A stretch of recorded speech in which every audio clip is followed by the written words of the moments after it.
Long before her name was whispered in stories of deception and destiny, Rebekah was simply a young woman drawing water under the burning sun. She lived in the land of Aram Naharaim, in the city of Naar, where families valued honor, tradition, and careful choices. Her father Bethuel was known in the region, and her brother Laban had a sharp mind that watched every opportunity carefully. In those days, marriages were not formed by romance but by family agreements, careful negotiations, and prayers to God. Far away in Canaan lived Abraham, an old man blessed greatly by God, yet worried about his son Isaac's future. Abraham believed deeply in the promises God gave him, promises that would continue through Isaac, his only son. Isaac was quiet and thoughtful, not a wandering adventurer like his father, but steady like a planted tree. Abraham feared that if Isaac married a woman from the Canaanites, their faith would slowly be swallowed by foreign gods. So he called his most trusted servant, the man who managed his wealth and understood his heart completely. Abraham made him swear a serious oath to travel back to his homeland and find a wife for Isaac there. The servant obeyed without complaint, loading 10 camels with gifts, jewelry, and supplies for a long journey. The road was dusty and uncertain, stretching across deserts where only faith and experience could guide travelers. After many days, the servant finally arrived near the well outside Naar at evening time. In ancient lands, wells were more than water sources. They were places of meeting, news, and destiny. The servant felt the weight of his responsibility pressing heavily on his heart as he watched the women approach. He prayed quietly, asking the God of Abraham for a clear sign to identify the right woman. His prayer was specific, bold, and almost risky, asking that the chosen woman offer water to him and his camels. Camels drink enormous amounts of water, and watering 10 camels meant strength, kindness, and patience. Before he finished speaking in his heart, a young woman approached with a jar resting on her shoulder. She was Rebekah, daughter of Bethuel, granddaughter of Naar, walking with grace and confidence. Her face carried both beauty and determination, not the softness of laziness but the strength of responsibility. The servant asked her gently for a drink, watching closely for any sign of reluctance or pride. Without hesitation, she lowered her jar and offered him water with sincere kindness in her voice. Then she surprised him by offering to draw water for all his camels until they finished drinking. The servant stood silent in amazement as she hurried back and forth again and again. The task was exhausting, yet she did not complain, and her willingness revealed a generous spirit. When the camels finished, the servant gave her a golden nose ring and 2 heavy bracelets. He then asked about her family, praying silently that she would be from Abraham's relatives. When she named her father and grandfather, the servant bowed his head in overwhelming gratitude. He praised God openly, recognizing that his prayer had been answered before he even completed it. Rebekah ran home excitedly, the gold jewelry shining as proof that something unusual had just happened. Her brother Laban noticed the jewelry immediately, his eyes reflecting curiosity and calculation. Laban hurried out to meet the servant, welcoming him warmly into their household. That evening, before eating, the servant explained Abraham's story and his mission with careful detail.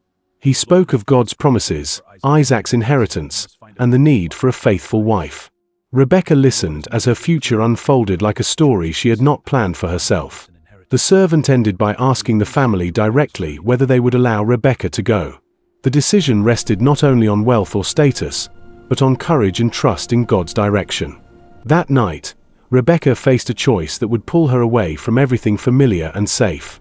She did not yet know that her brave answer would one day lead to a scandalous decision that would change everything. Rebekah agreed to leave her home quickly, choosing faith over comfort and stepping into a future she barely understood. The next morning, her family asked her directly if she was willing to go, and she answered with simple courage. She said, "I will go," words that carried more weight than she could imagine at that moment. With blessings spoken over her, she mounted a camel and began the long journey toward Canaan.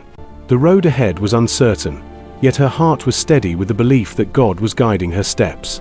Meanwhile, Isaac had been walking in the fields one evening, meditating quietly as the sun began to set.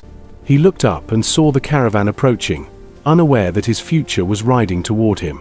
When Rebekah saw Isaac from a distance, she asked the servant who the man was walking in the field. Upon learning it was Isaac, she quickly covered herself with a veil as a sign of modesty and respect. Their meeting was simple, without loud celebration, yet filled with deep meaning and quiet promise. Isaac brought her into his mother Sarah's tent, and she became his wife, bringing comfort after his mother's death. The Bible tells us that Isaac loved Rebekah, a short sentence carrying great warmth and significance. Yet love did not prevent hardship, because for many years Rebekah could not have children. In those days, barrenness carried shame and sorrow, especially when promises of descendants were spoken by God. Isaac prayed earnestly for his wife, asking God to open her womb and fulfill the covenant promise. God answered his prayer, and Rebekah finally conceived, but her pregnancy was not peaceful. The children struggled violently within her, causing confusion and fear deep in her heart. She wondered why such turmoil existed before they were even born and sought God for understanding. God revealed a shocking prophecy that 2 nations were in her womb, and 2 peoples would be divided. The older would serve the younger, overturning normal tradition and expected order. When the time came to give birth, twins emerged, yet they were nothing alike. The first was red and covered in hair, and they named him Esau. The second came out holding Esau's heel, and they named him Jacob. Even at birth, their lives seemed tangled together in struggle and tension.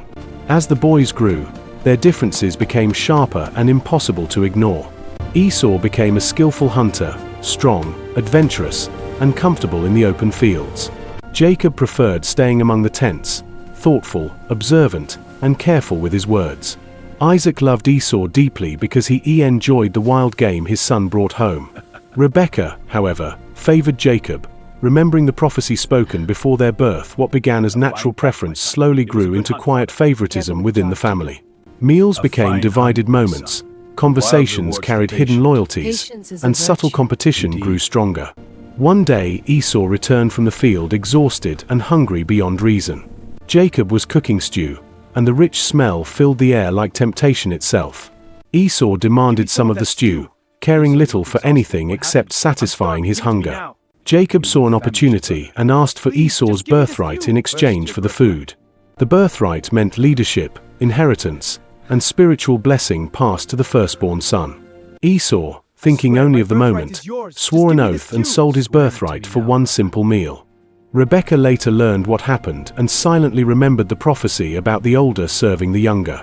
Years passed, and Isaac grew old, his eyesight fading until he could barely see. It was then that Rebekah made a scandalous choice that would fracture her family forever. Isaac called Esau privately and asked him to hunt game and prepare his favorite meal. He intended to bless Esau formally, transferring authority and covenant promises before his death. Rebekah overheard the conversation, and fear tightened around her heart like a rope. She believed the blessing belonged to Jacob because of God's earlier prophecy. Yet instead of trusting God to fulfill his word, she chose control over patience. She called Jacob quickly and explained Isaac's plan in urgent whispers. Rebekah instructed Jacob to bring 2 young goats so she could prepare Isaac's favorite dish. Jacob hesitated, fearing his father would recognize his smooth skin and expose the deception. Rebekah answered boldly that any curse would fall upon her, not upon him. With determination that blurred the line between faith and manipulation, she began preparing the disguise. She dressed Jacob in Esau's best garments, filling the room with familiar scent. She covered Jacob's hands and neck with goatskins to imitate Esau's hairy skin. The plan was dangerous, risky, and rooted in her belief that the outcome justified the method. Jacob entered Isaac's tent carrying the meal, his heart pounding with every step. Isaac questioned him carefully, sensing something unusual in the voice before him. Jacob answered each question with calculated words, balancing fear with boldness. Isaac touched the goatskins and felt what seemed to be Esau's rough skin. Confused yet convinced by the smell of Esau's garments, Isaac accepted the deception. He pronounced the blessing meant for the firstborn upon Jacob instead. In that sacred moment, Rebekah's choice altered the course of history, but it also planted seeds of deep sorrow. The blessing had barely left Isaac's lips when the sound of footsteps approached the tent once again. Esau returned from the field full of confidence, unaware that everything had already changed. He prepared the savory meal carefully, believing his father's blessing was secure and waiting. Carrying the dish proudly, he entered Isaac's tent and spoke with eager expectation. Isaac trembled violently when he realized he had already blessed another son. The old man's body shook not only from age but from the shock of sudden understanding. Esau cried out with a loud and bitter cry that echoed through the household. His voice carried heartbreak, anger, and betrayal all mixed together painfully. He begged his father for another blessing, even a smaller one, anything that remained. Isaac could not reverse the spoken words, because a patriarch's blessing was binding and final. Instead, Isaac spoke a secondary blessing over Esau, promising struggle and eventual freedom. But Esau knew in his heart that the greater inheritance was already gone forever. His grief slowly hardened into rage, and he began to plan revenge against Jacob. He decided he would wait until his father died and then kill his brother. Word of Esau's plan reached Rebekah, and fear returned stronger than before. The very plan she created to secure Jacob's future had now endangered his life. She quickly called Jacob and warned him about Esau's murderous anger. Rebekah told him to flee to her brother Laban in Haran until Esau's fury cooled. She hoped the separation would last only a short time, perhaps a few days. Yet those few days would stretch into many years of painful distance. Rebekah approached Isaac again, speaking carefully about Jacob finding a wife among her relatives. She avoided mentioning the deception directly, but her urgency was unmistakable. Isaac agreed and called Jacob to bless him again, confirming the covenant promises. This time there was no disguise, no goatskins, and no whispered lies. Isaac openly passed Abraham's blessing to Jacob, acknowledging God's chosen path. Jacob left home carrying both the blessing and the heavy cost of deception. As he walked away, he was no longer the protected favorite son but a fugitive. Rebekah watched him depart, perhaps believing she would see him again soon. The Bible never records that she saw Jacob again after that day. Her scandalous choice achieved its goal, yet it fractured her family deeply. Esau remained behind with anger burning like an uncontrolled fire in his heart. Isaac grew older, living with the knowledge that his household had been divided. Jacob traveled alone toward Haran, uncertain of what awaited him in exile. One night, exhausted from the journey, he used a stone as a pillow. As he slept, he dreamed of a ladder reaching from earth to heaven. Angels moved up and down upon it, and God stood above speaking promises. God reaffirmed the covenant, promising land, descendants, and presence wherever Jacob went. Jacob awoke trembling, realizing that despite deception, God's purpose had not failed. The dream showed that divine plans move forward even through human weakness. Meanwhile, back at home, silence settled heavily over Rebekah's tent. She had once left her family bravely for love and destiny. Now she faced loneliness within the very destiny she fought to secure. Her actions were driven by belief in prophecy, yet executed through manipulation. She trusted God's promise but doubted God's timing. That doubt pushed her to interfere rather than wait patiently. The cost of her interference was separation from the son she loved most. Years passed, and Jacob worked for Laban, experiencing deception similar to his own.